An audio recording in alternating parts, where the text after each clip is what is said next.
At the heart of the story is not just Sigmund Freud, but other members of the Freud family.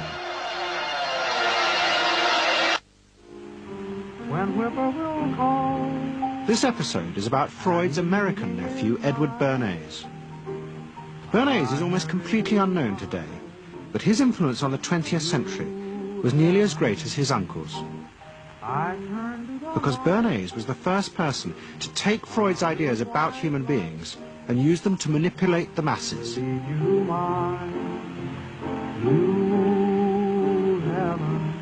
He showed American corporations for the first time how they could make people want things they didn't need by linking mass-produced goods to their unconscious desires. Out of this would come a new political idea of how to control the masses. By satisfying people's inner selfish desires, one made them happy and thus docile. At that time, Freud's young nephew, Edward Bernays, was working as a press agent in America. His main client was the world-famous opera singer Caruso, who was touring the United States.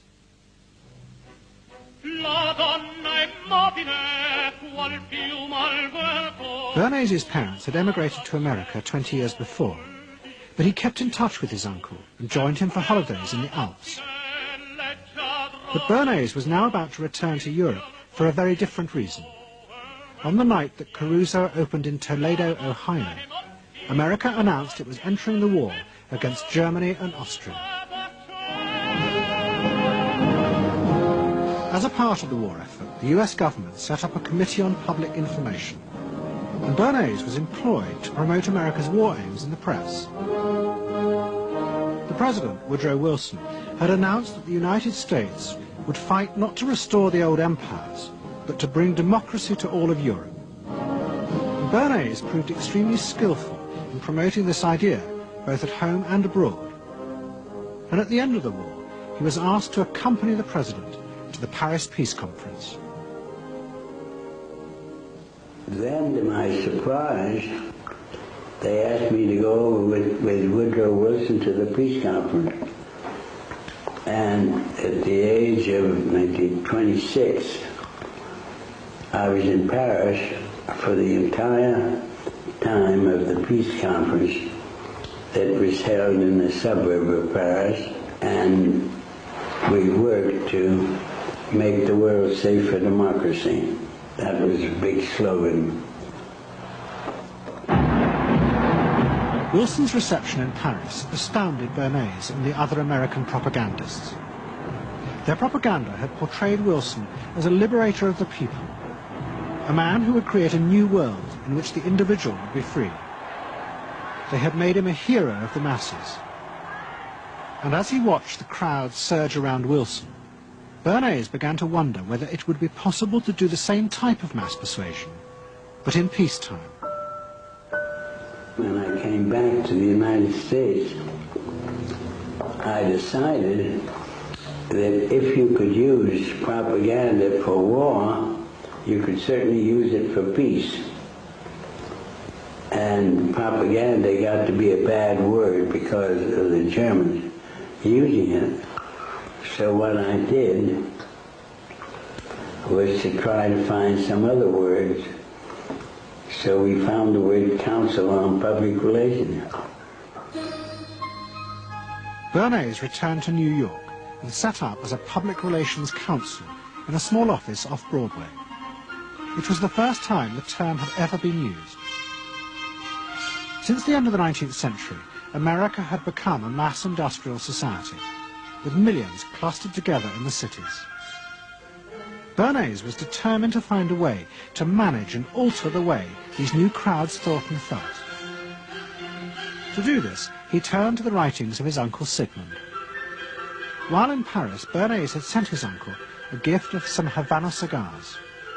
In return, Freud had sent him a copy of his general introduction to psychoanalysis.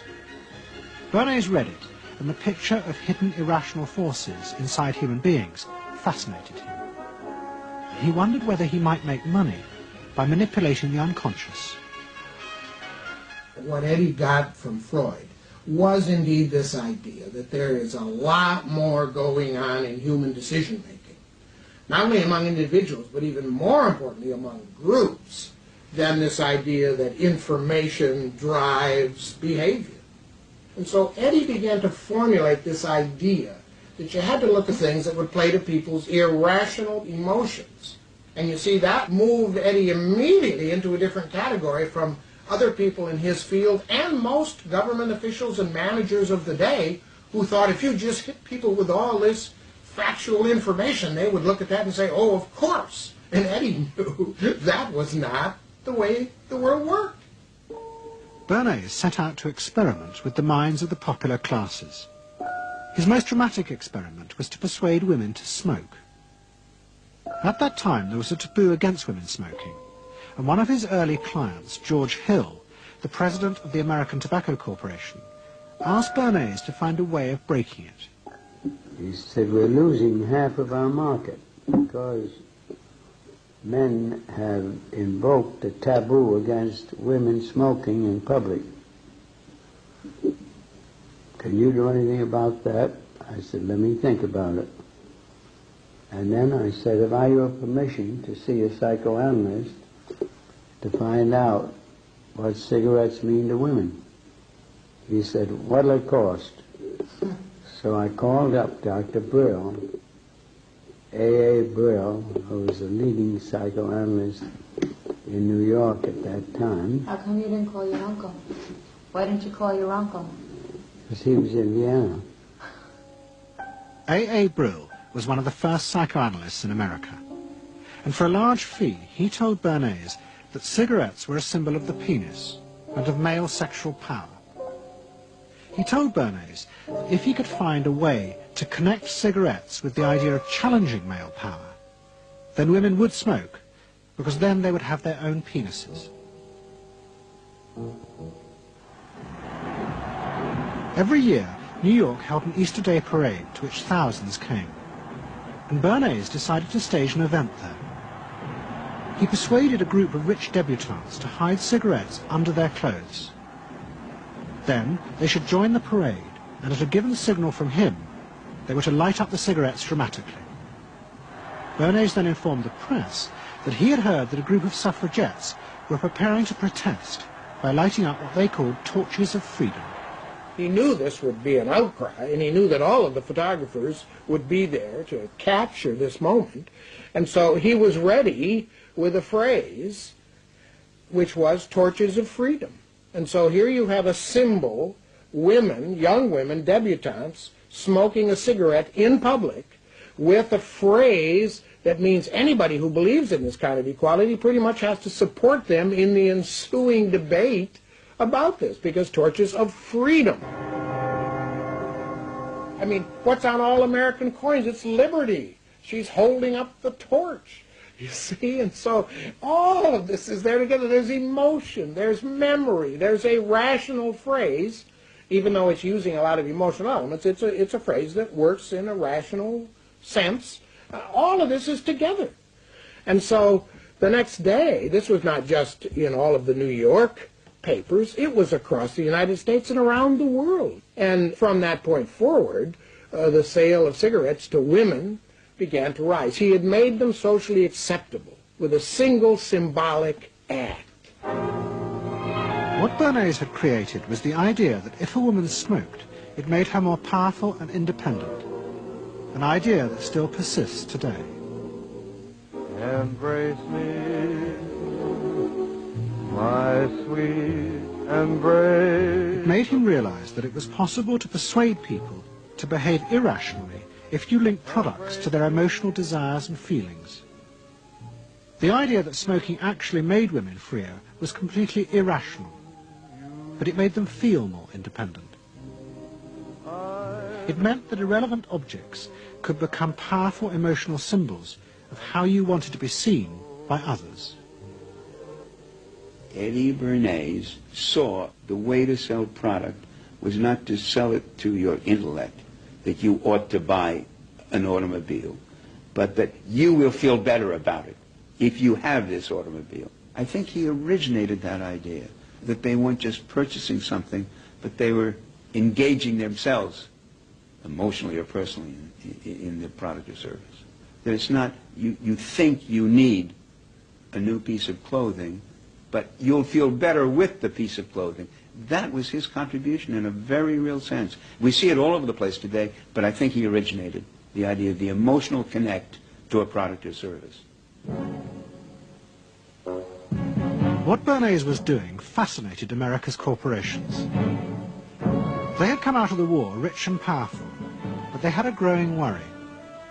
The system of mass production had flourished during the war, and now millions of goods were pouring off production lines. What they were frightened of was the danger of overproduction, that there would come a point when people had enough goods and would simply stop buying. Up until that point, the majority of products were still sold to the masses on the basis of need. While the rich had long been used to luxury goods, for the millions of working-class Americans, most products were still advertised as necessities. Goods like shoes, stockings, even cars were promoted in functional terms for their durability. The aim of the advertisements was simply to show people the product's practical virtues, nothing more.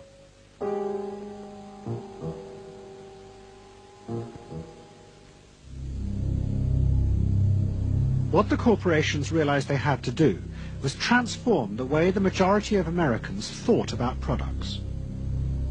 One leading Wall Street banker, Paul Mazur of Lehman Brothers, was clear about what was necessary. We must shift America, he wrote, from a needs to a desires culture. People must be trained to desire, to want new things even before the old have been entirely consumed.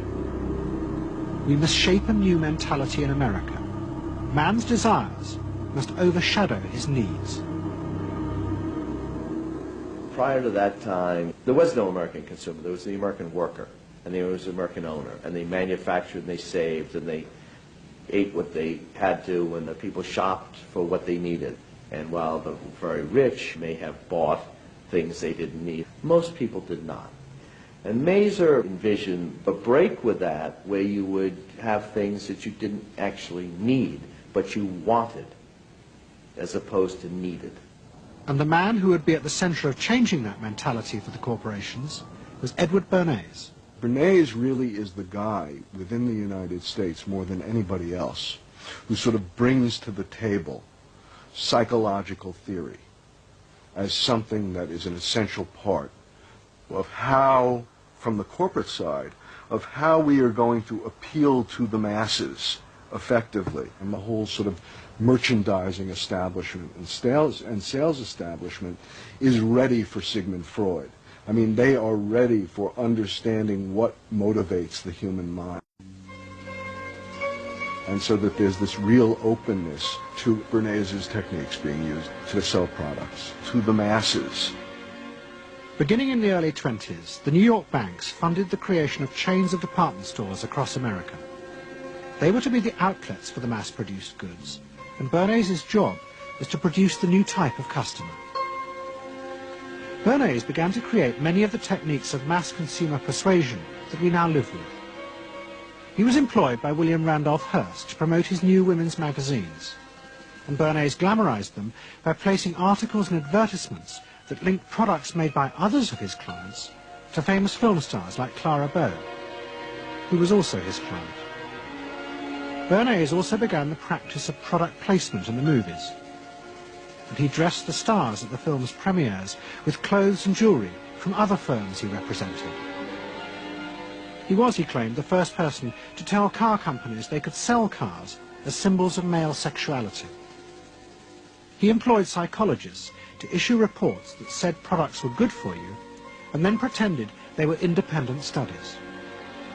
He organised fashion shows in department stores, and paid celebrities to repeat the new and essential message: you bought things not just for need, but to express your inner sense of yourself to others. There's a psychology of dress. Have you ever thought about it? How it can express your character? You all have There's a psychology of dress. Have you ever thought about it? How it can express your character? You all have interesting characters, but some of them are all hidden. I wonder why you all want to dress always the same, with the same hats and the same coats. I'm sure all of you are interesting and have wonderful things about you, but looking at you in the street, you all look so much the same. And that's why I'm talking to you about the psychology of dress. Try and express yourselves better in your dress.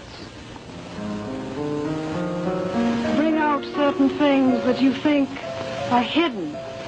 I wonder if you've thought of this angle of your personality.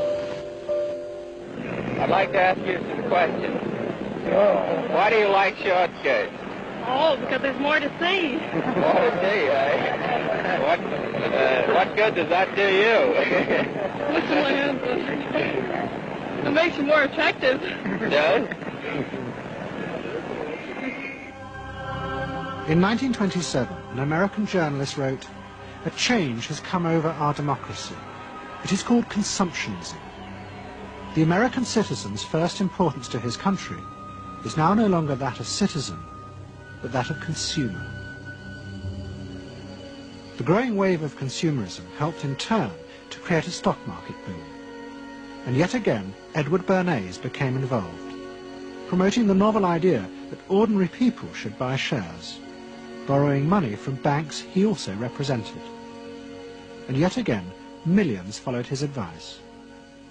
He was uniquely knowledgeable about how people in large numbers are going to react to products and ideas and so on. But in political terms, if he were to go outside, I can't imagine that he could get 3 people to stand and listen. Wasn't particularly articulate, was a kind of funny looking, and didn't have any sense of reaching out for people one-on-one. None at all. He didn't think about people in groups of one, thought about people in groups of thousands. So I would have nothing to do with him. Hello? Bernays soon became famous as the man who understood the mind of the crowd. And in 1924, the president contacted him. President Coolidge was a quiet, taciturn man and had become a national joke. The press portrayed him as a dull, humorless figure. Bernays' solution was to do exactly the same as he had done with products. He persuaded 34 famous film stars to visit the White House. And for the first time, politics became involved with public relations. And I lined up these 34 people, and I'd say, "What's your name?" He'd say, "Al Jolson." I'd say, "Mr. President, Al Jolson." Next day, every newspaper in the United States had a front page story. President Coolidge entertains actors at White House. And the Times had a headline which said, "President nearly laughed."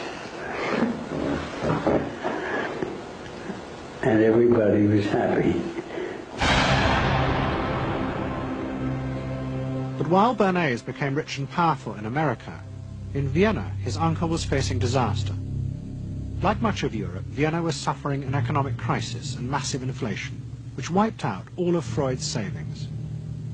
Facing bankruptcy, he wrote to his nephew for help.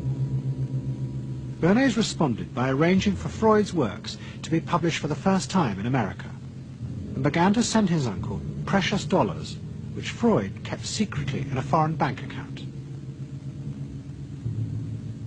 He was Freud's agent, if you will, to get his books published. Well, of course, once the books were being published, Eddie couldn't help himself but promote these books, see that everybody read them, make them controversial, emphasize the fact that, do you know what Freud says about sex and what he says cigarettes are a symbol of, and so on and so forth? How do you suppose all those stories got out? Certainly the academics weren't spreading these around the country. Eddie Bernays was. Then, when Freud became accepted, well then, of course, to go to a client and say, "Well, Uncle Siggy," see, then that had some cachet. But notice there, first Eddie created Uncle Siggy in the U.S., made him acceptable, secondly, and thirdly, then capitalized on Uncle Siggy. Typical Bernays performance. Bernays also suggested that Freud promote himself in the United States. He proposed his uncle write an article for Cosmopolitan, a magazine that Bernays represented, entitled A Woman's Mental Place in the Home. Freud was furious. Such an idea, he said, was unthinkable. It was vulgar, and anyway, he hated America. The publication of Freud's works in America had an extraordinary effect on journalists and intellectuals in the 1920s. What fascinated and frightened them was the picture Freud painted of submerged, dangerous forces lurking just under the surface of modern society. Forces that could erupt easily to produce the frenzied mob which had the power to destroy even governments. It was this they believed had happened in Russia. To many, this meant that one of the guiding principles of mass democracy was wrong. The belief that human beings could be trusted to make decisions on a rational basis. The leading political writer, Walter Lippmann, argued that if human beings were in reality driven by unconscious, irrational forces, then it was necessary to rethink democracy. What was needed was a new elite who could manage what he called the bewildered herd. This would be done through psychological techniques that would control the unconscious feelings of the masses. So here you have Walter Lippmann, probably the most influential political thinker in the United States, who is essentially saying that the basic mechanism of the mass mind is unreason, is irrationality, is animality. He believes that the mob in the street, which is how he sees ordinary people, are people who are driven not by their minds but by their spinal cords. The notion of kind of animal drives, unconscious instinctual drives lurking beneath the surface of civilization. And so they started looking towards psychological science as a way of understanding the mechanisms by which the popular mind works, specifically with the goal of figuring out how to understand how to apply those mechanisms to strategies for social control. Edward Bernays was fascinated by Lippmann's arguments, and also saw a way to promote himself by using them. In the 1920s, he began to write a series of books which argued that he had developed the very techniques Lippmann was calling for. By stimulating people's inner desires and then sating them with consumer products, he was creating a new way to manage the irrational force of the masses. He called it the engineering of consent. Democracy, to my father, was a wonderful concept, but I don't think he felt that all those publics out there had reliable judgment, and not that they very easily might vote for the wrong man or want the wrong thing, so that they had to be guided from above. It's enlightened despotism in a sense. You appeal to their desires and their unrecognized longings, that sort of thing. That you can tap into their deepest desires or their deepest fears and use that to your own purposes. And then, in 1928, a president came to power who agreed with Bernays. President Hoover was the first politician to articulate the idea that consumerism had become the central motor of American life. After his election, he told a group of advertisers and public relations men, "You have taken over the job of creating desire and have transformed people into constantly moving happiness machines. Machines which have become the key to economic progress." What was beginning to emerge in the 1920s was a new idea of how to run mass democracy. At its heart was the consuming self, which not only made the economy work, but was happy and docile, and so created a stable society.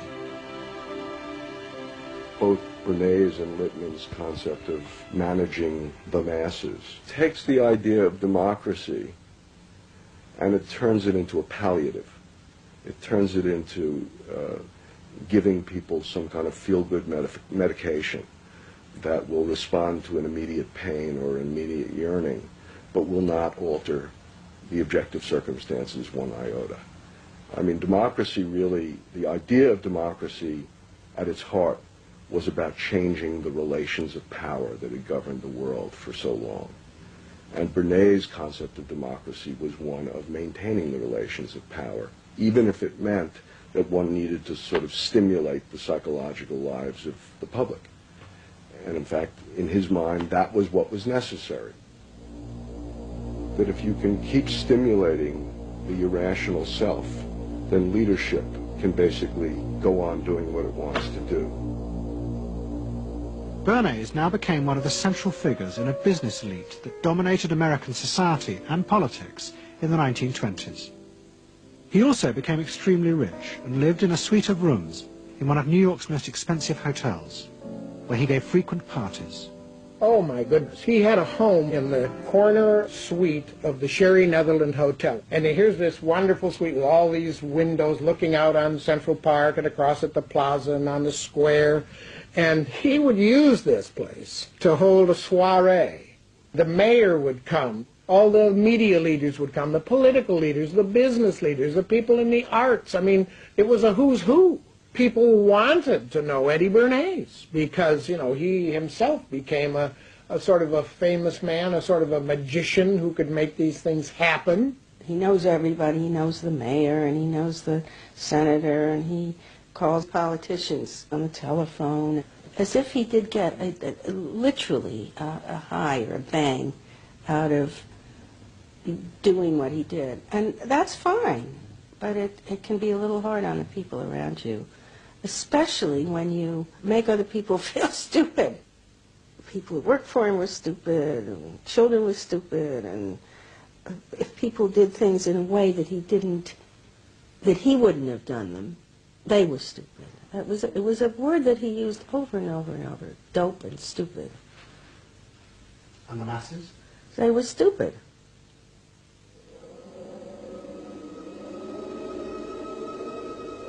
But Bernays' power was about to be destroyed dramatically, and by a type of human irrationality he could do nothing to control. At the end of October 1929, Bernays organised a huge national event to celebrate the 50th anniversary of the invention of the light bulb. President Hoover, the leaders of major corporations, and bankers like John D. Rockefeller were all summoned by Bernays to celebrate the power of American business. But even as they gathered, news came through that shares on the New York Stock Exchange were beginning to fall catastrophically. Throughout the 1920s, speculators had borrowed billions of dollars. The banks had promoted the idea that this was a new era, where market crashes were a thing of the past. But they were wrong. What was about to happen was the biggest stock market crash in history. Investors had panicked and begun to sell in a blind, relentless fury that no reassurance by bankers or politicians could halt. And on the 29th of October 1929, the market collapsed.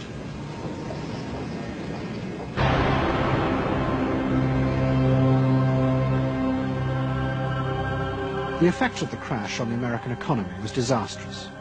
Faced with recession and unemployment, millions of American workers stopped buying goods they didn't need. The consumer boom that Bernays had done so much to engineer disappeared, and he, in the profession of public relations, fell from favour. Bernays' brief moment of power seemed to be over.